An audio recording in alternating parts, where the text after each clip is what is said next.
Hi, welcome to Punchline Talks, the big interview. My name is Mark Owen, and today my special guest is Ori Hellerstein. He's the Artisan Baker.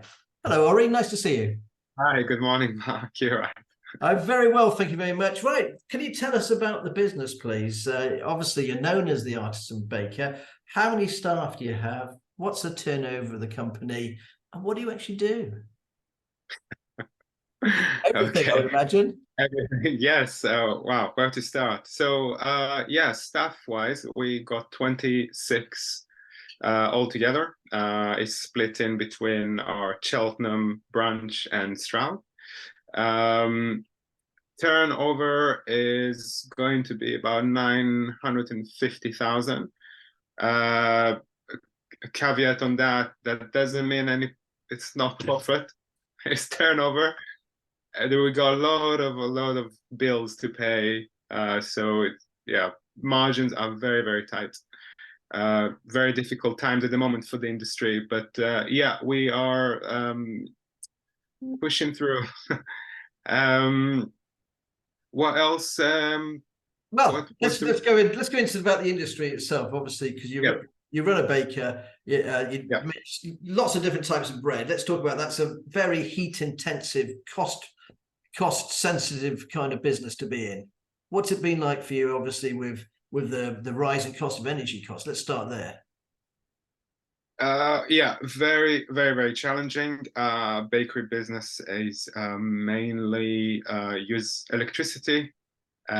We do everything by hand, so labor, and obviously the ingredients all came up.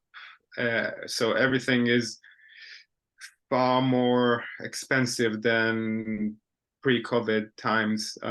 Yeah, so it's really challenging. We work more, but with less kind of profit, I would say.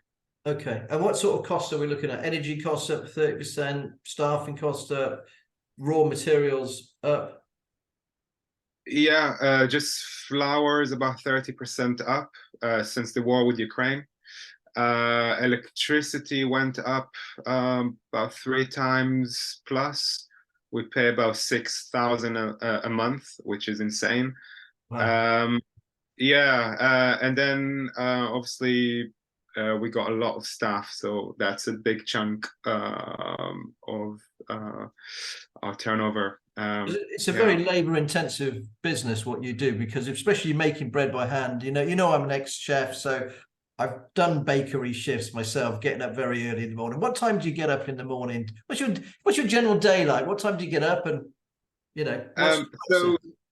yeah, so I've got my team of bakers, and they start at 3 a.m.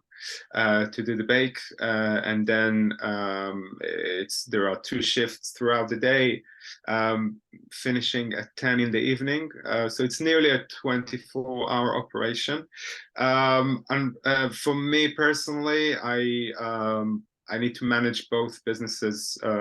In Stroud and in Cheltenham, so I kind of jump in between, and there's a lot to do, so I kind of have to step away from the actual hands-on, and be more of a kind of oversee everything, because there's a lot to do.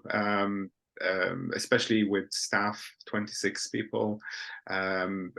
We got interesting things every day. So, yeah. So you're obviously you're the chief executive, managing director, manager of Yeah. 2 sites. And Yes. and do you miss the baking? Do you miss all the simplicity of actually making the bread? Don't tell me you Uh, do it weekends. yeah, no, sometimes I even bake at home, so yeah, yeah, definitely miss that. But yeah, I also enjoy the structure side of things, the finance, which I'm dealing most days. Dealing with our clients as well. It's quite interesting. So yeah, I enjoy that bit. I think I have to evolve and progress myself as well, as the business owner. So things like that. Um, What's you the know, what's the hardest part of your business, obviously, because there are so many different elements of it, isn't it? You've got to make the product, you've got to find the clients and sell the product, you've got to manage your staff. Which area would you say is the toughest, and what's the biggest lesson you've learned? I think the toughest is staff, uh, dealing with staff shortage, training. Um, yeah, I think that's the most challenging bit, to be honest. Is it finding them, or the work ethic? Both, a bit of both. Yes. So when we talk about skilled individuals for the baking side, that's really tricky to find nowadays, especially after Brexit. We lost quite a big force of people from Europe, Eastern Europe, that would, gladly be Gladly working. get. Don't be funny. Gladly get up at 3 o'clock in the morning, or start at 3 o'clock in the morning, doesn't it? That's the crux of it, really. Yes, the hours as well are not social. But we try to, work around it. We have 4 days on, 3 days off, for example. So yeah, it is hard, physical, and yeah, it's hard to get the right people for that kind of role, which is with the hours and the physicality. Um, I think that's kind of a big challenge, and it's getting harder each year for some reason. On the front of house side, it's probably a bit easier to find, but then again, work ethics. I'm employing people like 20 years younger. Obviously, there's a bit of a gap there. And yeah, just to try and kind of Do teach you, do, them. do you have to find that you've got to teach them the soft skills? You know, Uh, the general things of good manners, of tidying up, of, I hate to say it, the things that you and I would take for granted. See an empty cup, pick it up, put it in the, wash it. All yeah, those just a big smile when a customer comes. I mean, we need to really go to that resolution with people. So yeah. Do you think as a Brits we've lost the art of the hospitality trade? Maybe. You know, Yeah, for sure. It could be down to COVID. I don't know, 2 years of isolation. People kind of lost a bit of their social skills, perhaps. hmm. I'm not quite sure what it is, but there is a problem, and we are constantly on it, trying to train and teach. How to do it. And yeah, But let's move away from the stuff. Everyone's got these, and ultimately we have yes. a business with our teams. But let's talk about the product itself. So, what different types of breads have we got? How many different types of products, and who's your kind of core people that you supply? Yeah, so we have a range of about 8 to 10 different bread, from the just normal white and wholemeal to sourdoughs, and then more specialty bread, like our Nelson loaf, which is South African seeded loaf, named after Nelson Mandela, which is delicious, by the way. Uh, and then on pastry side, we have um, butter pastries, and also a unique range of vegan pastries. And we altogether is about 10 different type of pastries. So yeah, it's a lot of products, and uh, Which do you start first? What goes in the ovens? Do the guys get in at 3 o'clock? Do they make the loaves first, get them out of the way? Do they, no, they so 3 a.m. they start baking the pastries, and then send them off with the delivery. All the bread been done by 10 in the evening before. all right. So it's cooled down properly, and then the pastries are added to the bread, and then they get sent away. After that, we start working on the next day, so making the pastries, and then put them in the retarder prover, which is a piece of equipment that we use. And then again, making the bread doughs, bake the bread in the evening, and kind of it's a cycle. Every day is the same, 7 days a week. Yes. But you don't get bored, do you? The nice thing when I was making bread, you're kind of rolling the rolls and you're, kneading it and things, and your mind is, you don't have to concentrate so much on what you're doing, if you know what I mean. It's a very, I don't know, it's hard to describe. Sorry. Yeah, it is kind of therapeutic, but there are like every day is different, even with temperatures, and we're working with a live product. It's yeasted doughs, and so sometimes they need more time, sometimes they need less time. So every day is a challenge. But the more experienced you are, those challenges are just part of everyday solving problems. Yes. Yeah. So that's always experience, isn't it? You could spot it straight away, and Yes. if you don't have that staff with that experience, then obviously those simple mistakes don't get picked up. Let's go into your, how you got into bakery, really. Yeah. Did you always want to be a baker when you were young?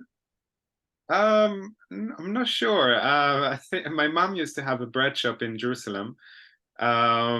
So I spent most of my childhood there in the shop. So I think that's kind of got me the inspiration. How old were you then when you worked in the shop with your mum, and how big a shop did she have? It was only a small shop, smaller than what I have now, and I was probably 10 years old, all the way till 17. I was there. So yeah, it kind of it played a big part of my childhood, and it carried on after that with a passion for food. And then after the military service and a big trip in the world, I came to London and tried to find myself, asking what I'm good at, what I'm going to do, and always food was the place to go to. How old were you then when you landed in London? When you got here? I was 23, and then I signed into the Cordon Bleu it was at the time Melbourne High Street in London, and I did a diploma there for French cuisine, and kind of started work in restaurants. Long hours and hard graft. What was it like in London at the time? Was it like us, where you, not being funny, played hard, drank hard, worked hard? It was just work. It was 60, 70, 80 hours sometimes a week. And then it was a bit of a strange times, but you have to do it, I guess. Yes, you've got to put the hours in to learn the trade. It's as quite simple as that, really. And was Yeah. there a particular, when you didn't go down the route of being like a chef doing meats and things like this? Was it always the sort of pastry, breads, the bakery side that caught your eye? Yeah, I mean, at the Cordon Bleu, I learned to be a French cuisine chef, and I thought that's what I'm going to do. But actually, when I hit the restaurant the first time, my job was to be on the pastry section. So it was all accidental, and then I just stayed on pastry, and I just loved it. So I kind of carry on with that and never looked back, to be honest. Yeah. I suppose pastry, the nice thing about pastry or bread, isn't it? It's one of those happy dishes. You make people smile, you give them a cake or have that lovely loaf and the smell of it. There's something different than a normal being normal chef. If you don't pick up your big steak or something that you produce to a nice soup, isn't it? That's the nice thing about bread. Tactile, that's what it is. Yeah, I mean, you take 3-4 simple ingredients and water, flour, yeast, and a bit of salt, and that's it, and you have something quite spectacular that you can make. So yeah, I think that was, and obviously the attention to detail. You need to be precise. It's unlike cooking that you can add a bit more of this, a bit more of that. This is okay. You need to follow a recipe, which I kind of it made sense for me. Yes, I can see where my catering career all went wrong because I'm terrible at following orders. How did you end up coming over to Stroud then and Cheltenham way? So I always want to open my own place. And Yvonne, my wife, took me for a weekend in Painswick, and we kind of went back to London to our little flat, and we kind of looked at each other and, oh, what are we doing here? Yes. And then we decided to move, and it took us a year to move. And we had our little boy George, 3 months at the time, and when we actually moved, because the flat was just way too small.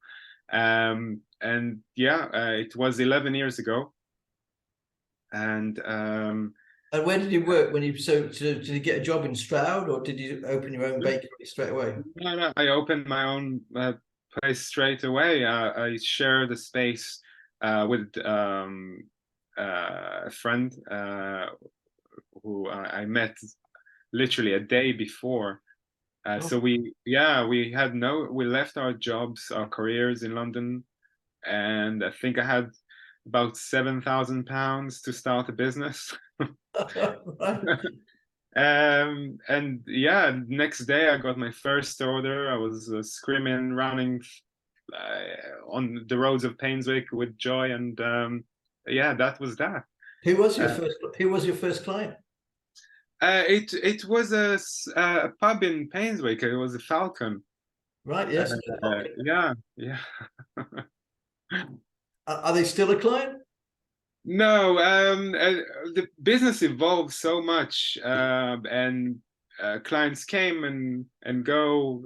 So unfortunately, no, and also uh, owners changed as well, changed hands quite a lot in the area. So no, maybe one day we'll go back.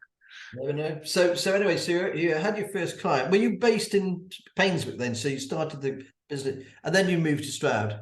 No, the business was in an industrial estate in South Worcester. We lived in Painswick, so yeah, it was up and down all the time. All right, okay. Yeah. And how many did you take on people quite quickly? Did the business grow quite quickly? How did you build the business? So you had one customer. How did you get two or three or? It was just a case of deciding what is the menu in terms of bread choices, and then do a bit of market research and literally knock on people's doors. Oh, this is who I am. Here you go, some samples. Really old school. And yeah, that was that. After 6 months of sharing a space, I grew a bit, and I had to find my own space. So I moved 3 doors down, and then yeah, I had my own place and more clients, and I think we started to employ someone very quickly after that. What was your Yeah.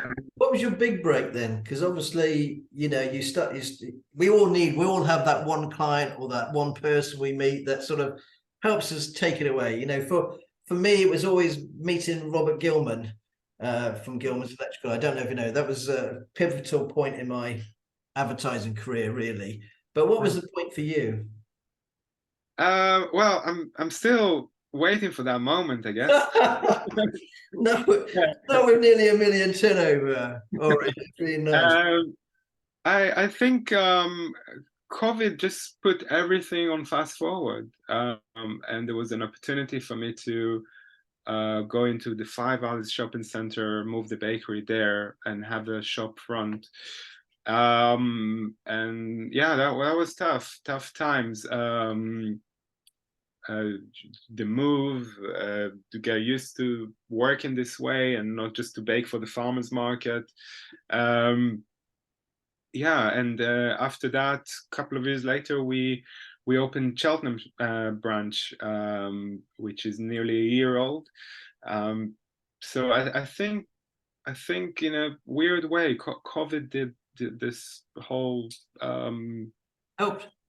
helped. Yeah, It's yeah, funny, people don't like to say COVID helped. You know, they feel guilty. There's nothing yeah. to it, you know? Yeah, it is very strange, but it just put everything in fast forward. I didn't think we're gonna have all that in that time scale. So yeah, interesting. So what's the difference between the running the Stroud, you know, Five Valleys and the Cheltenham? Is it a different type of clientele? Do they have different types of favorites? Stroud is operating more of like a central bakery, which we bake everything here, send it to our clients, and then one of our clients is our shop in Cheltenham. Uh, so in Cheltenham, we don't really bake much. It's more of a very nice coffee shop, which situated on Imperial Gardens, with a very minimalistic furniture, almost kind of Scandinavian style. But it's done really, really well. And then yeah, you can enjoy coffee and a pastry from us over there. Is it in the corner near the town hall? That's right. Yes. Yeah. Yeah. Do you know? I didn't believe it. I wasn't sure it was yours, but yeah, I had a coffee there the other day. Actually, last Thursday. Actually, Yeah. Okay. We sell my book there, so you can I can buy a book. Are you trying to flog me a book, Ori? Well, I'll have to give it a go. I'll have to give it a go. So looking forward, then, can you see these rolling out? Mind the pun. To other places, you know, are you going to come into Gloucester? Would you ever have ambitions to go to Cirencester or to the Cotswolds? Potentially. I think I would like to polish the operation now, and then maybe we'll talk in a year time. And you and me. and maybe it will be possible. What's the biggest lesson you've learned of opening the shop, of having the shop itself in Cheltenham? Is that more about the people again, the product, or you know, what's the big difference? Would you say that you've learned from running it? Because you're not running a bakery anymore, are you? You're running a retail unit now. Yeah, I'm running a few things. Yes, yeah, absolutely. I think it's kind of it's one of my top tips section. So I can connect Hold them. on to that, sir. Hold on to that. Okay. Yeah, I think it's if something doesn't work, just change the strategy and make it work. I think that's how I did it. So if always, okay, this doesn't work, what are we doing? Okay, we're going to start wholesale. And okay, but it sounds like we're moving into your top tip territory. So yeah, before we do that, let's talk very simply. I always like to ask my guests a couple of questions, personal questions. So if I got into your car with you now, you know, do you listen to the radio, and what's the sort of music do you like to listen to? I like to listen to Jazz FM if I'm in the music mode. But if I need some more inspiration, I like to listen to Sadhguru, who I don't know if you know is a well-known Indian guru. They call him the modern guru. And he's got loads of pieces of advice which I quite like to listen to. His name is Seth Guru. Sadhguru. Sud. How do you spell it? Sudhguru. Oh, you Sadhguru. Okay, I'll look that up. I'll look that up because you never stop learning in this job. What's the book that you're reading? I gather it's not your own. So what do you read at night? Do you get to sleep actually? But what do you normally read when you're relaxing? I prefer to listen to listen to audiobook because when I read, I find myself I'm losing. I keep thinking of other things popping into my head. So I'm not very good and concentrate. So I prefer the Audible. So yeah, it's a book by Sadhguru. It's called Karma, which is quite long, about probably 10 hours of listening. But it's very, very interesting. Yeah, I'm gonna look that up. I always like to my guests, they give me some great tips, you know, music and stuff. So I do, by the way, if you're watching this and you give me a tip, I do go and listen to them or look at them. Okay, well, I've got to ask you, we're kind of running out of time already, Ori. So let's have your top 3 business tips, please, sir. Okay. So number 1 is knowing your costing. I know it sounds like a basic thing and a cliche that everyone says that, but really do the numbers on spreadsheets, see if it works out.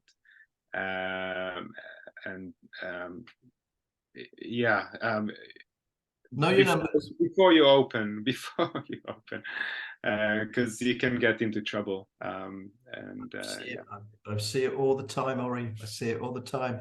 Okay, so know your numbers. Find out what your costs are. Number 2. Number 2 is I touched base on it before. Change strategy. If it doesn't work, something doesn't work. Change it again. Change it a million times until it works.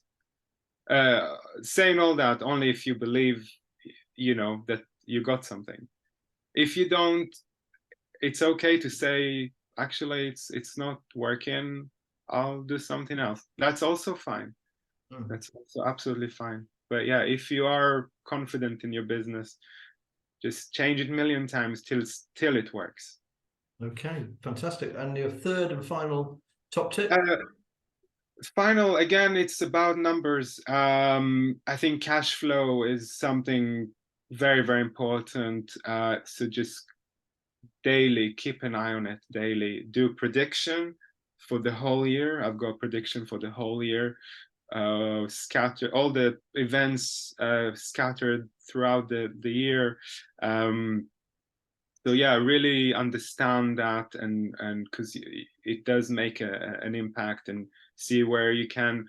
There is a gap here. I can invest a little bit more here. Quiet months, to know the quiet months. Be prepared for the quiet months, like January till March are quiet. Yeah, so really important. Do the spreadsheets, predictions, and keep an eye all the time. Okay, I'm going to ask one more question, actually, which I didn't ask. Obviously you appeared on Channel 5 TV recently. Channel 4. Channel 4, so the Cotswold Farm, wasn't it?